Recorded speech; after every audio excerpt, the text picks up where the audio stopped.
तो हेलो बच्चों, कैसे हो आप सब। आप सभी का एक बार फिर से स्वागत है मेरे यूट्यूब चैनल बायोनेक्टर्स एजुकेशन फाउंडेशन में। तो बच्चों, आज का जो टॉपिक होने वाला है वो होने वाला है आपका human genome project and genomic fingerprinting. तो चलिए स्टार्ट करते हैं अपने टॉपिक को और बढ़ते हैं अपने टॉपिक की तरफ फटाफट और देखते हैं क्या आता है ह्यूमन जीनोम प्रोजेक्ट के अंदर, जीनोमिक फिंगरप्रिंटिंग के अंदर। तो ह्यूमन जीनोम प्रोजेक्ट, जैसा कि इसका नाम है ह्यूमन जीनोम प्रोजेक्ट। प्रोजेक्ट का मतलब होता है, जैसे आप लोग समझने की कोशिश करना कि जैसे आपको स्कूल के अंदर कोई प्रोजेक्ट दिया जाता है और आप उसे कंप्लीट करते हो ना, उसी तरीके से ये ह्यूमन जीनोम प्रोजेक्ट था, जो कि वर्ल्ड वाइड काफी ज्यादा पॉपुलर था। International mega project launched in 1990 and completed in 2003। It aim to sequence entire human genome.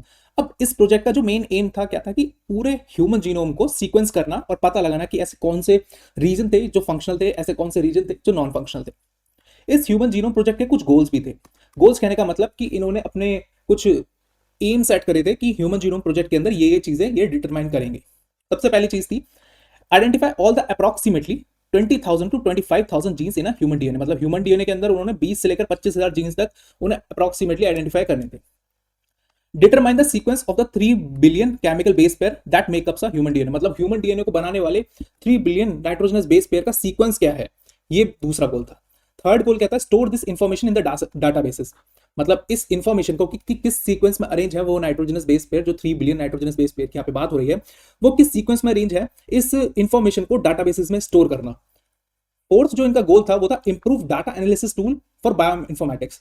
मतलब कि डाटा एनालिटिकल टूल, मतलब बायो इन्फॉर्मेटिक्स। बायो इन्फॉर्मेटिक्स क्या है बेटा, की ब्रांच है बायोलॉजी की। जब हम बात करते हैं, it is a branch of biology. इसके अंदर क्या होता है, इसको आप दूसरा भी नाम दे सकते हो, कंप्यूटेशनल बायोलॉजी। Computational biology. इसके अंदर जितनी इसके अंदर इंफॉर्मेशन को स्टोर करा जाता है, इसके अंदर different different biological analytical tools जो होते हैं वो आते हैं। जैसे कि आपने अलाइनमेंट सुना होगा, जैसे दो सीक्वेंस है, फॉर एग्जांपल एक चूहे का जीन है, ठीक है, और दूसरा है आपका एक ह्यूमन का जीन। इन दोनों के बीच, जीन के बीच में क्या क्या सिमिलैरिटीज हैं, इनको पता लगाने के लिए ऑन ऑन द कंप्यूटर, तो उसके लिए कुछ टूल्स होते हैं। तो ये बायोलॉजी जो स्टडी की कहला जाती है, इसको कहा जाता है कंप्यूटेशनल बायोलॉजी, और इसको हम कॉमन लैंग्वेज में बोलते हैं बायो इन्फॉर्मेटिक्स। तो ये बात आपको ध्यान रखनी है। पांचवा जो इसका गोल था वो था transfer related technologies to the other sector. मतलब अब जो इस ह्यूमन जीनोम प्रोजेक्ट से जितने भी हमें इंफॉर्मेशन मिले उसे दूसरी इंडस्ट्रीज के साथ शेयर करना और फैलाना, एक तरीके से एनालिसिस को और इंप्रूव करना। जैसे आप डेयरी इंडस्ट्रीज की बात करें, आप फार्मा इंडस्ट्रीज की बात करें, आप इम्यूनोलॉजिकल इंडस्ट्रीज की बात करें जिसमें वैक्सीन वगैरह क्रिएट होती हैं, तो किस तरीके से हेल्प मिल सकती है ह्यूमन जीनोम प्रोजेक्ट से डिफरेंट डिफरेंट इंडस्ट्रीज में। उनका लास्ट गोल था address the ethical legal and social issues they में अराइज फ्रॉम द प्रोजेक्ट। मतलब आप समझने की कोशिश करना एक बार कि जब कोई भी ह्यूमन जीनोम प्रोजेक्ट, ह्यूमन से रिलेटेड जब प्रोजेक्ट स्टार्ट होता है वर्ल्ड वाइड, तो उसको लेकर के काफी ज्यादा लोगों के बीच में मिसकंसेप्शन बन जाते हैं, जिसकी वजह से वो काफी ज्यादा प्रॉब्लमैटिक हो जाता है उस सिचुएशन के लिए। तो उससे हैंडल करने के लिए उन्होंने एक प्रोग्राम भी चलाया जिसका नाम था ELSI। ELSI मतलब जो इन सभी चीजों से डील करेगा और उन्हें रिजॉल्व करेगा, ethical legal and social issue, ELSI programme. तो ये बात याद रखनी है। ये कभी कभार पूछा भी जाता है कि प्रोग्राम क्या था जो इन सभी सोशल इश्यूज से डील करता था, उस प्रोग्राम का नाम था ELSI प्रोग्राम। तो ये बात आपको ध्यान रखनी थी। तो ये सारे के सारे थे goals regarding the human genome project, जो साइंटिस्ट को कंप्लीट करने ही करने थे। अब हम बात करते हैं मेथोडोलॉजी के बारे में। तो मेथोडोलॉजी मतलब ह्यूमन जीनोम प्रोजेक्ट को सीक्वेंस करने के लिए कौन कौन सी मेथोडोलॉजी उन लोगों ने यूज करी थी उस वक्त। तो दो तरीके की मेथोडोलॉजी उन्होंने यूज करी थी। पहली थी sequence annotation. First is sequence annotation. Sequence annotation का मतलब क्या होता है, ये जो टर्म है ना, ये थोड़ी कंफ्यूजन सी टर्म है, लेकिन आपको समझना है किस तरीके से। सीक्वेंस एनोटेशन का मतलब है कि जो ह्यूमन जीनोम का जो सीक्वेंस था, उस सीक्वेंस में विदाउट एनी डिस्क्रिमिनेशन कि उसमें कौन सा पार्ट फंक्शनल है, कौन सा पार्ट नॉन फंक्शनल है, उन सभी में से दोनों को ही सीक्वेंस करा गया और बताया गया विदाउट एनी डिस्क्रिमिनेशन। और बताया, उसको सीक्वेंस करके बताया कि कौन सा पार्ट इसमें कोडिंग है, कौन सा पार्ट नॉन कोडिंग है, उन सभी को एक एक टैग दिया गया बेसिकली।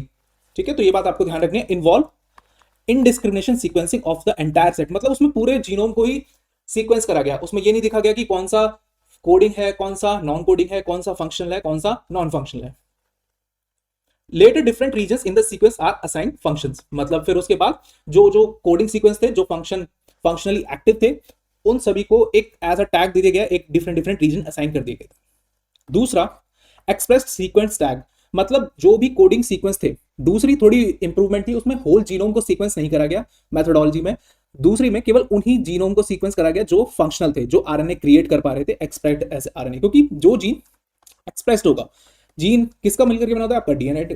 तो डीएनए जो भी एक्सप्रेस होना, एक्सप्रेस किसकी फॉर्म में होता है, प्रोटीन की फॉर्म में। और प्रोटीन बनने से पहले कोई भी डीएनए क्या होता है, आपका आरएनए होता है। यही आपका कहलाता है फ्लो ऑफ जेनेटिक इंफॉर्मेशन। तो एक्सप्रेस सीक्वेंस टैग जो मेथोडोलॉजी थी, इसमें क्या गया, focus on the identify the sequence only the gene that are expressed as RNA. मतलब कि कौन से आरएनए होंगे, वो कौन से जीन होंगे जो एक्सप्रेस हो रहे होंगे, वो होंगे आपके coding regions, that gene that code for a proteins finally. ठीक है, this approach focus on the active part of a genome. मतलब express sequence tag only focus on the coding sequencing, ये आपको बिल्कुल ध्यान रखना है। इसके अंदर दोनों के दोनों सीक्वेंस को नहीं रखा गया, ना ही कोडिंग और नॉन कोडिंग, इसमें केवल फंक्शनल सीक्वेंसेस को, वही जीनोम के सीक्वेंसेस, वही जीन जो फाइनली प्रोटीन की फॉर्म में एक्सप्रेस होंगे। नेक्स्ट, अब सीक्वेंसिंग का प्रोसेस क्या होता है। जब हम बात करते हैं सीक्वेंसिंग, सीक्वेंसिंग हम बोल रहे हैं कि ह्यूमन जीनोम की सीक्वेंसिंग करनी है, तो किस तरीके से सीक्वेंसिंग होती है, उसके कुछ मेजर स्टेप्स हैं।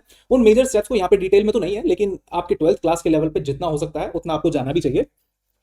पहला, isolation of a DNA. Complete DNA is extracted from the cell. मतलब अगर एक सेल से हम डीएनए निकाल ले, तो एक सेल के अंदर अप्रोक्सीमेटली कितना होता है, 2 मीटर लेंथ का डीएनए होता है। ये बात आपको ध्यान रखनी है, 2 मीटर लेंथ का डीएनए होता है। दूसरा, फ्रेगमेंटेशन। अब जो डीएनए आइसोलेट करा है सेल से, उसको फ्रेगमेंट्स में तोड़ना है।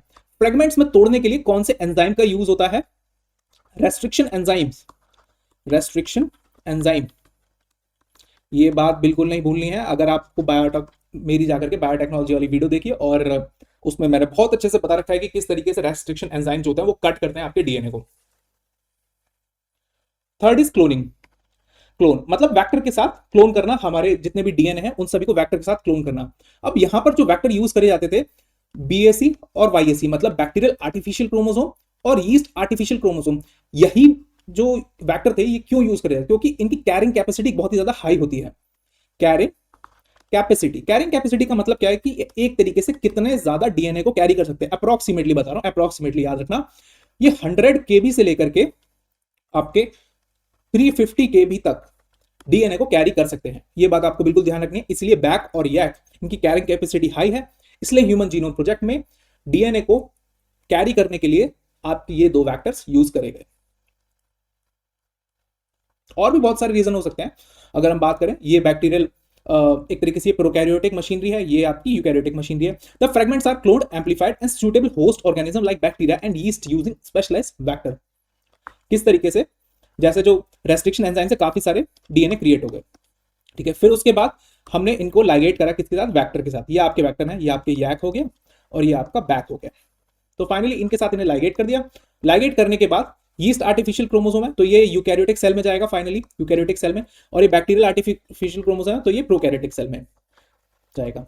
Sequencing, fourth step, the clone DNA fragments are sequenced using the automated DNA sequencer that works on the principle of developed of Frederick Sanger. मतलब कि एक सेंगर साइंटिस्ट थे, उनकी सीक्वेंसिंग मेथड थे, उन्होंने जो वर्क करा था, उन्होंने अपनी सीक्वेंसिंग टेक्निक डेवलप करी थी। उनकी सीक्वेंसिंग टेक्निक को कहा जाता है सेंगर सीक्वेंसिंग टेक्निक। तो नाम था Sengar sequencing technique. Sengar sequencing technique में उन्होंने एक रिएजेंट का यूज करा था जिसका नाम था डाई डीऑक्सी राइबो न्यूक्लियोटाइड। ठीक है, ये बात आपको ध्यान रखनी है। तो उस सीक्वेंसिंग का यूज करके फाइनली जो क्लोन डीएनए था, जो डीएनए क्लोन हुआ है, फाइनली इसको सीक्वेंस करा गया और पता लगाया गया कि कौन कौन से ये एक्सप्रेस कर रहे हैं। क्योंकि अगर ये एक्सप्रेस करेंगे तो उस प्रोटीन को सिंथेसाइज करेंगे जो जीन क्लोन हुआ है वेक्टर के साथ। Alignment and annotation, the overlap segment of the sequence are arranged and aligned with the help of specialised computer based program. Functional are then assigned to the sequence annotation. मतलब हमने जो जितने भी different जो gene code करे, मतलब जो finally clone करे, क्लोन करने के बाद वो किसी होस्ट में जाने के बाद वो प्रोटीन सिंथेसाइज करेंगे, तो उन्हीं सीक्वेंस को अलाइन करा गया आपस में, उन्हीं सीक्वेंस को अलाइन करा गया, कुछ इस तरीके से अलाइन करके देखा गया कि उनमें से कौन कौन से ज्यादा अच्छे से प्रोटीन एक्सप्रेस कर पा रहे हैं और फंक्शनल है। The functional are assigned to as a annotation. मतलब उन जीनों को एक टैग दिया गया, फाइनली जब एक्चुअल में जो हुआ था, एक टैग दिया गया जिससे पता लगाया गया कि कौन से जो फंक्शनल प्रोटीन है फाइनली जो प्रोटीन कोड कर पा रहे हैं और एक्सप्रेस हो रहे हैं। तो इस डाटा को इस फंक्शनल कोडिंग सीक्वेंस के डाटा को स्टोर करा गया डाटाबेसेस में। ठीक है, डाटाबेसेस क्या होते हैं? Database are the repository form of analytical data of DNA and related information।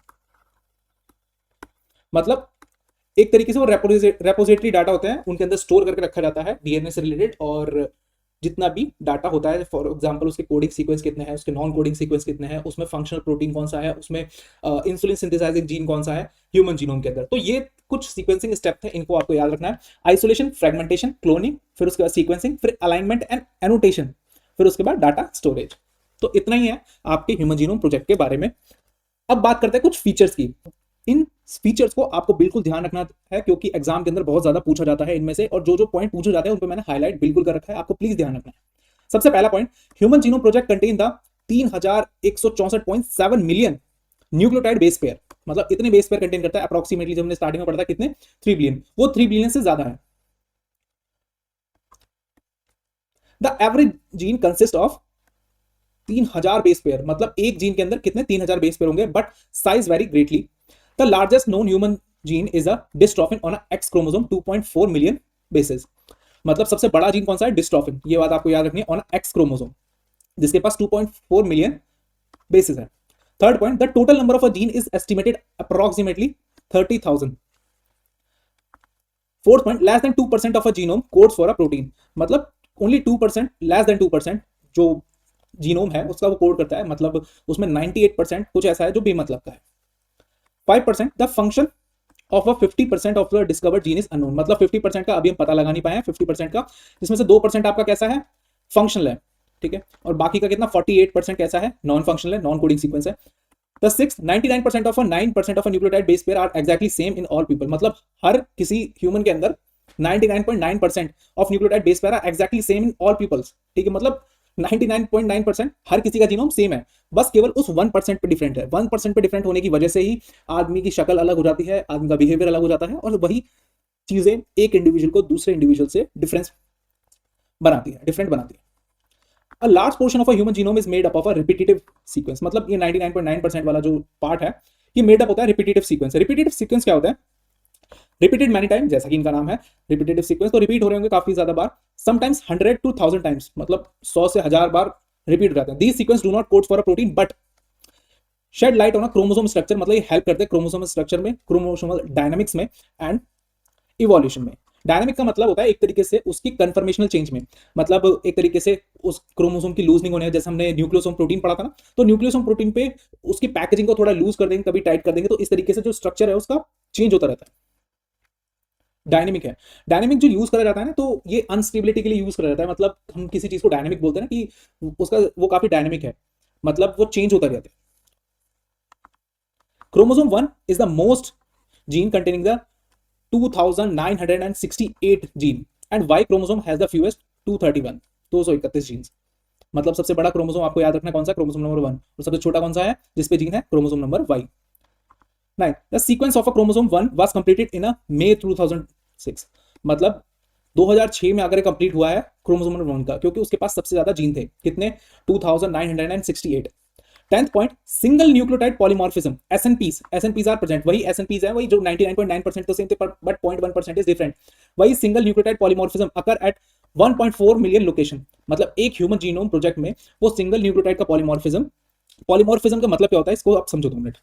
Polymorphism, polymorphism का मतलब होता है बेसिकली चेंज। जब हम मीनिंग की बात करें तो उसका मतलब होता है चेंज, मतलब उस सिंगल न्यूक्लियोटाइड पे चेंज है जिसकी वजह से इंडिविजुअल डिफरेंट है, और वो कितनी लोकेशन पे है पूरे जीनोम के अंदर? 1.4 मिलियन लोकेशंस पे। These variation can help in the finding chromosomal location for the disease associated sequence and tracing human history। मतलब ह्यूमन हिस्ट्री के बारे में ये ट्रेस करने में हेल्पफुल होता है एसएनपीज जो होते हैं, और disease associated with the sequence, मतलब हर इंडिविजुअल को कौन कौन सी डिसीज है ना, तो क्योंकि हर इंडिविजुअल को सेम तो डिसीज नहीं होती, डिफरेंट डिफरेंट डिसीज होती हैं, तो किस इंडिविजुअल को कौन सी डिसीज है और वो कौन से क्रोमोसोम से रिलेटेड है और कौन से जीन से रिलेटेड है, वो एसएनपी के द्वारा ही पता लगाया जाता है। ठीक है, ये बात आपको ध्यान रखनी है।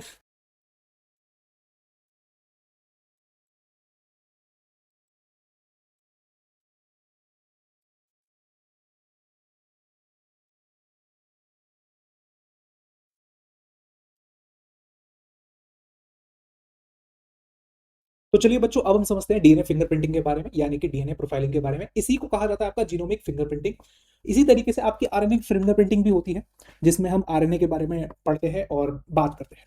तो डीएनए फिंगरप्रिंटिंग क्या होती है? DNA fingerprinting is a technique to identify the differences in the specific region of a DNA sequences call the repetitive DNA. मतलब ये वही रिपीटेटिव डीएनए जो आपको याद रखना है कि जो काफी टाइम्स रिपीट हो रहा है, ठीक है, हर इंडिविजुअल के अंदर है। और इसका जो मेन रोल होता है, ये होता है आपका क्रोमोसोमल स्ट्रक्चर क्रिएट करने में, या फिर हम बात करें डायनामिक स्ट्रक्चर क्रिएट करने में, which are unique to each individual. और ये ईच इंडिविजुअल के अंदर यूनिक होता है, एक्सेप्ट आइडेंटिकल ट्विंस। और आइडेंटिकल ट्विंस में ये यूनिक नहीं होता है, दोनों के अंदर सेम रहेगा।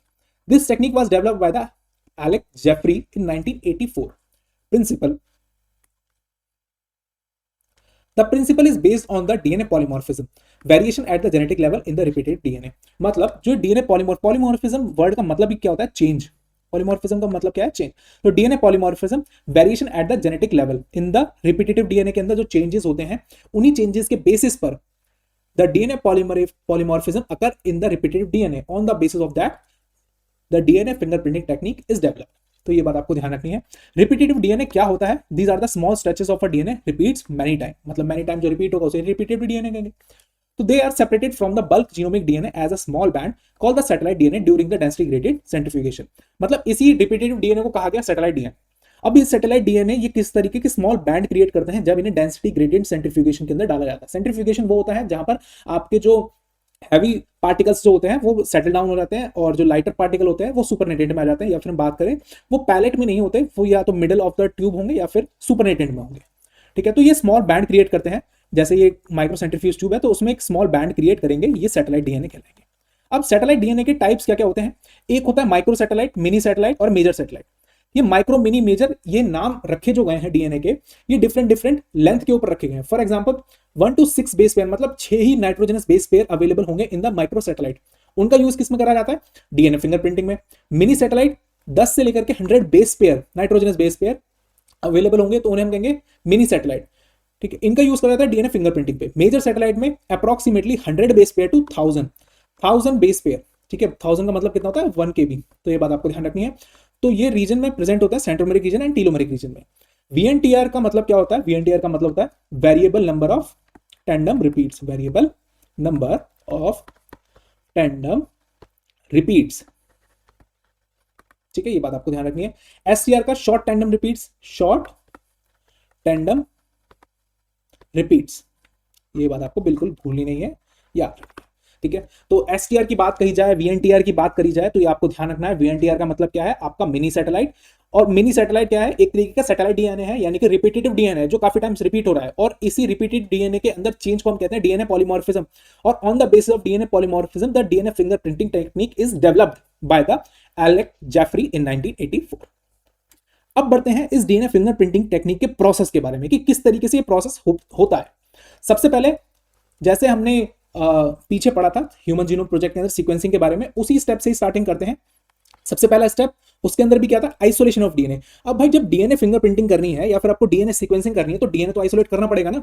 तो उसी तरीके से DNA is extracted from the sample like blood, hair follicle, skin, bone, saliva, sperm et cetera. ठीक है, तो इन सभी चीजों से आप डीएनए एक्सट्रैक्ट कर सकते हैं। Digestion of a DNA. Digestion of a DNA. DNA is cut into a fragments at a specific site during the restriction endonucleases. Restriction enzyme. तो restriction enzyme क्या होते हैं? Restriction enzyme आपके डीएनए को cut करने वाले एंजाइम होते हैं। जैसा कि मैंने आपको बताया था कि आप जाकर के बायोटेक, अगर आपको रेस्ट्रिक्शन एंजाइम से रिलेटेड कोई भी कंफ्यूजन, आप जाकर के तुरंत बायोटेक वाली वीडियो देखिए मेरी बायोनेक्टर्स चैनल पे। Third step, separation of a DNA fragment. अब जो डीएनए कट हो गया है स्मॉल स्मॉल फ्रैगमेंट्स में, इन छोटे छोटे फ्रैगमेंट्स में कन्वर्ट हो गया है, तो इसमें से ऐसे कुछ फ्रैगमेंट्स होंगे जो कुछ बड़े भी होंगे और कुछ छोटे भी होंगे, तो उन्हें सेपरेट करा जाता है एक टेक्निक के द्वारा जिसका नाम है जेल इलेक्ट्रोफोरेसिस। इस इलेक्ट्रोफोरेसिस टेक्निक में दो दो दो पोल होते हैं बेसिकली, एक होते हैं पॉजिटिव इलेक्ट्रोड, एक होता है नेगेटिव इलेक्ट्रोड। तो जब डीएनए को इस जेल के ऊपर रन करा जाता है तो डीएनए मूव करता है from negative to positive direction, क्योंकि नेगेटिव नेगेटिव रिपेल, क्योंकि डीएनए हमारा नेगेटिव चार्ज कैरी करता है, तो नेगेटिव चार्ज डीएनए जो कैरी करेगा वो फाइनली पॉजिटिव चार्ज की तरफ मूव करेगा। और जो हैवियर पार्टिकल होंगे, जो हैवी होंगे काफी ज्यादा नेचर में, जो लार्ज होंगे पार्टिकल, वो बहुत धीरे मूव करेंगे, और जो लाइटर होंगे, जो शॉर्ट होंगे सीक्वेंस, वो काफी ज्यादा मूव करेंगे। Blotting technique. ब्लॉटिंग टेक्निक का मतलब होता है ट्रांसफर। अब जो डीएनए हमने सेपरेट करा है on the basis of their size, on the basis of their chart, तो अब उस डीएनए को हमें ट्रांसफर करना है किसके ऊपर, एक मेम्ब्रेन के ऊपर। इस टेक्निक को, इस ट्रांसफरिंग टेक्निक को कहा जाता है ब्लॉटिंग। अब हमें डीएनए को ट्रांसफर करना है तो ये कहलाएगी साउथर्न ब्लॉटिंग, ठीक है। अगर यहां पर आरएनए को ट्रांसफर करना होता तो ये कहलाती है नॉर्दर्न ब्लॉटिंग, नॉर्दर्न ब्लॉटिंग। अगर यहां पर प्रोटीन को ही ट्रांसफर करना पड़ता तो ये कहलाती है आपकी वेस्टर्न ब्लॉटिंग, वेस्टर्न ब्लॉटिंग। ये बात आपको बिल्कुल ध्यान रखनी है, ठीक है। अब ट्रांसफर किसके ऊपर कराता है, आपकी नाइट्रोसेल्युलोज मेम्ब्रेन या फिर नाइलॉन मेम्ब्रेन, या फिर अब जो टेक्निक, अब जो मेम्ब्रेन यूज करी जाती है उसका नाम है पीवीडीएफ मेम्ब्रेन, पीवीडीएफ मेम्ब्रेन, ठीक है। ये बात आपको ध्यान रखनी है। अब ट्रांसफर हो गया हमारी मेम्ब्रेन के ऊपर, फिफ्थ पॉइंट। अब वो जो डीएनए था वो ट्रांसफर किसके ऊपर हो गया, नाइलॉन मेम्ब्रेन के ऊपर, नाइट्रोसेल्युलोज मेम्ब्रेन के ऊपर। अब उस डीएनए के अंदर जो सीक्वेंसेस हैं, वो जो डीएनए सीक्वेंस कैरी कर रहा है, उसी के कॉम्प्लीमेंट्री सीक्वेंस रिलेटेड जो प्रोब्स होते हैं वो हम उनके ऊपर बाइंड करा देंगे। प्रोब क्या होते हैं, प्रोब बेसिकली आपके वीएनटीआरसी होते हैं, short variable number of random repeats, मतलब ये अप्रॉक्सीमेटली 10 to 12 आपके नाइट्रोजन बेस पेयर कंटेन करते हैं, और ये जाकर के बाइंड कर जाता है अपने कॉम्प्लीमेंट्री सीक्वेंस पे। और इन्हीं प्रोब के पास, इन्हीं डीएनए के पास फाइनली क्या होता है, आपका एक रेडियो लेबल सब्सटेंस ऐड कर दिया जाता है at the end. The DNA probe typically a radio label VNTR probe. The probe binds to a complementary repeats sequence VNTR on the membrane, मतलब membrane पे जाकर के बाइंड कर जाएंगे अपने कॉम्प्लीमेंट्री डीएनए जो प्रेजेंट है उसके ऊपर। अब इसी नाइट्रोसेल्युलर मेम्ब्रेन को जब हम डिटेक्शन में डालते हैं, जब हम डिटेक्टर के अंदर डालते हैं, जिसका नाम होता है auto radiography. Auto radiography is a technique which is used in the two see the different kind of DNA bands in the use of X-rays. Sixth point, detection. The membrane is exposed to the X-rays film. The probe radioactive exposed to the film and the develop a film autoradiograph show a unique banding pattern which is the DNA fingerprinting। जैसे आपको bands दिख रहे हैं ना, तो ये visualise हो जाते हैं, इनको हम देख सकते हैं अपनी आंखों के जरिए, और इसी टेक्निक को कहा गया ऑटो रेडियोग्राफी, ठीक है। अब एनसीईआरटी के अकॉर्डिंग जो ये फिगर दे रखा है, ये है एक क्राइम सीन का, ये बात आपको ध्यान रखनी है, ये क्राइम सीन का है, क्राइम सीन का, ठीक है।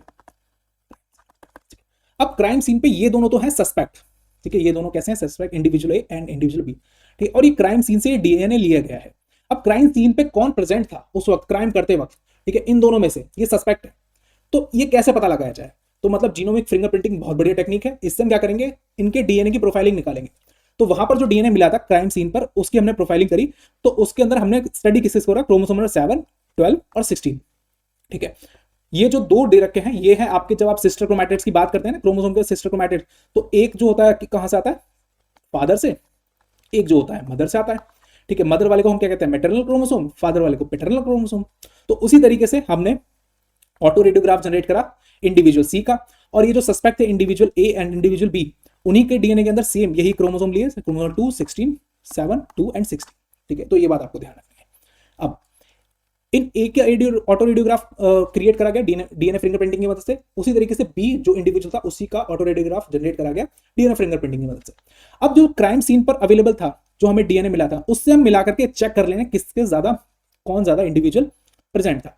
अब जिसकी ज्यादा मैचिंग होगी डीएनए फिंगरप्रिंटिंग की, जितनी ज्यादा डीएनए बैंड्स मैच होंगे वही इंसान प्रेजेंट था। सिंपल। देखो ये जो साइड में दे रखे हैं, इनको हम कहते हैं मार्किंग स्केल, इसको कहा जाता है मार्किंग स्केल, ठीक है, मार्किंग स्केल। मार्किंग स्केल जैसे 1 2 3 4 5 अप टू 12, ठीक है। अब यहां पर देखते हैं, अब यहां पर जब हम चेक करते हैं तो हम देखते हैं कि जो सी था उसकी सबसे ज्यादा बी के साथ मैच हो रही थी, ठीक है। जो क्राइम सीन पे डीएनए मिला था वो बी के साथ सबसे ज्यादा मैच हो रहा है। आप देख लो यहां पर एक ये मैच है, ये मैच है, ये मैच है, ठीक है, बी के साथ, बी के साथ, ठीक है, बी के साथ, ये देखो इधर बी, ठीक है। फिर उसके बाद ये बी के साथ मैच है, ये बी के साथ मैच है, और फाइनली ये, तो 1 2 3 4 5 6 7, तो 7 जगह ऐसे थे, 7 मार्किंग स्केल पे, तो कुछ 7 जगह ऐसी थी जो मैच थी। अगर कोई का छोड़ गया हो तो प्लीज देख लेना आप, लेकिन ध्यान रखना है सी की हमेशा बी के साथ मैचिंग थी, दिख रही थी जो हमें। फिर उसका देखा सी की ए के साथ, जो बहुत ही लेस मैच था, लेस मैच। तो इस तरीके से हम पता लगा सकते हैं कि क्राइम सीन पे कौन प्रेजेंट था, कौन सस्पेक्ट है, मतलब मेन कल्प्रिट कौन है, इस तरीके से पता लगाया जा सकता है। ये था क्राइम सीन का एग्जांपल लेकर के कि क्रिमिनोलॉजी में, क्रिमिनल इन्वेस्टिगेशन में आप किस तरीके से पता लगा सकते हैं। अब डीएनए फिंगरप्रिंटिंग का यूज पैटर्नल टेस्टिंग में भी किया जाता है, कि मतलब जब बहुत सारे कंफ्लिक्ट हो जाते हैं, माँ बाप के बीच में बोलते हैं कि तेरा बच्चा, ये तेरा बच्चा, ये तेरा बच्चा, ये तेरा बच्चा है, उस केस में भी डीएनए फिंगरप्रिंटिंग का यूज करा जाता है, ठीक है। तो डीएनए फिंगरप्रिंटिंग किस तरीके से, जैसे ये मदर्स का हो गया डीएनए, ये फादर का डीएनए हो गया, ठीक है। अब ये जो है ये चिल्ड्रन का हो गया। अब इन तीनों का मैच करा करके देख लें कि सबसे ज्यादा मैच किससे हो रही है डीएनए प्रोफाइलिंग, तो उसी तरीके से पैटर्नल टेस्टिंग में भी इसका यूज किया जाता है डीएनए फिंगरप्रिंटिंग का। ये कुछ एप्लीकेशंस है, जैसे paternity and maternity dispute conclusive determine the biological parentage, मतलब बायोलॉजिकल पेरेंट कौन है। फोरेंसिक आइडेंटिफिकेशन में suspect from the crime scene sample, blood, semen, hair et cetera. Study of the biodiversity determine the genetic diversity in the population, मतलब कि एक तरीके से phylogenetic relationship, मतलब कौन सी स्पीशीज कौन से ग्रुप को वैल्यू करती है, जब हम बात करें बिलोंग करती है, तो उस केस में भी हम डीएनए फिंगरप्रिंटिंग का यूज करके पता लगा सकते हैं। तो स्टडी बायोडाइवर्सिटी में भी डीएनए फिंगरप्रिंटिंग का यूज किया जाता है। So this is all about the DNA fingerprinting and this is all about the today's video. तो please like, share and subscribe the Bionector channel, and video को like करिए, share करिए बहुत ज्यादा से ज्यादा, और पहुंचा दीजिए अपने जितने भी कलीग्स हैं, जितने भी आपके दोस्त हैं, उन सभी में शेयर कर दीजिए। तो मिलते हैं नेक्स्ट वीडियो के अंदर।